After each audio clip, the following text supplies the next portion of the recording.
Footsteps, Chapter 75.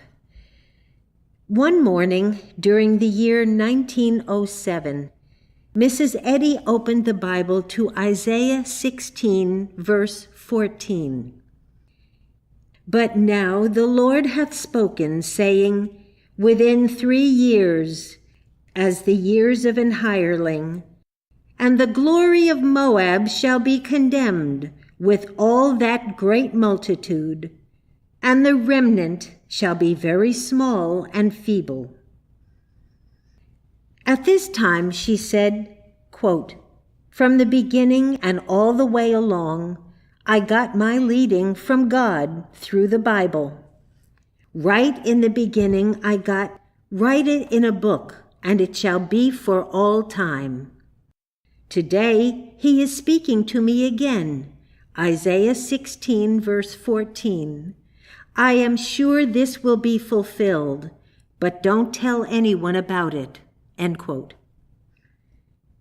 Did Mrs. Eddy recognize this verse as a prophecy of her death, which came about 3 years later? I think that Mrs. Eddy foretold through this prophecy that within 3 years she would have endured to the end, where her work of building the great cause of Christian Science would be finished and complete. Then her servitude as an hireling would terminate. All Christian Scientists are under the necessity of being servants of the cause of Christian Science, of supporting it, and of demonstrating that physical strength and well-being that will enable them to do the necessary work. Yet, in a measure, are not such activities servitude, since they are to a great extent a compromise with mortal mind and require a necessary building up of the human? Mrs. Eddy had no morbid sense that this passage predicted her death.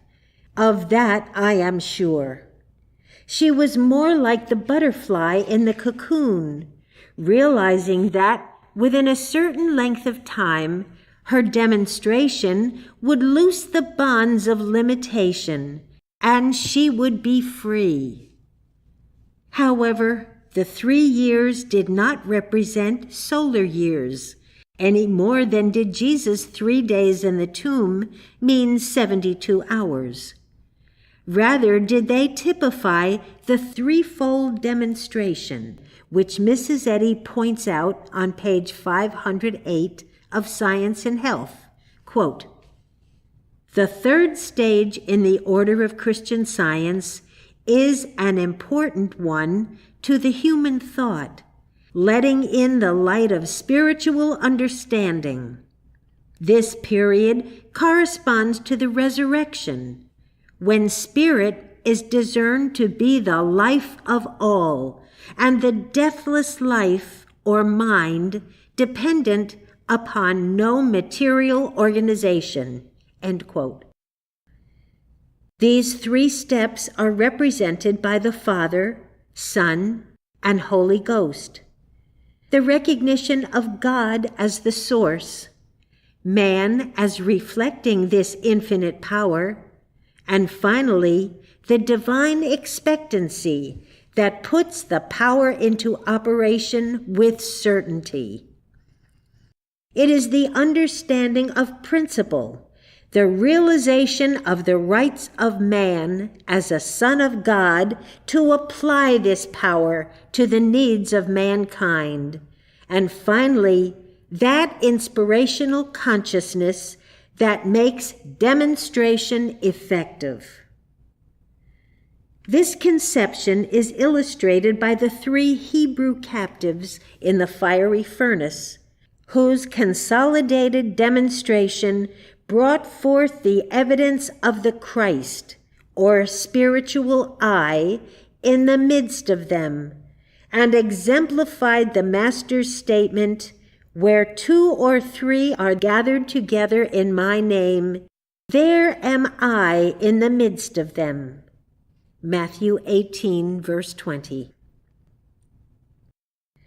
In order to bring the Christ to view and gain the protection that means freedom from the flesh or the true resurrection, three salient qualities must unite in one: the spiritual courage that recognizes the presence of God, the understanding of man reflecting the divine ability to replace fear with the consciousness of God, and finally, that holy inspirational thought which lifts man above the human, so that he can walk over the angry waters of mortal belief. Therefore, to Mrs. Eddy, these 3 years typified her final proof of embodying within herself this threefold demonstration: the recognition of God as the source, of man as reflecting this infinite power, and of man's inspirational consciousness, which puts into successful operation the demonstration that brings the Christ idea to light. At this point, she would be lifted above the necessity for organization, either as a material body within or the Christian Science organization without. It was Mrs. Eddy's point of freedom.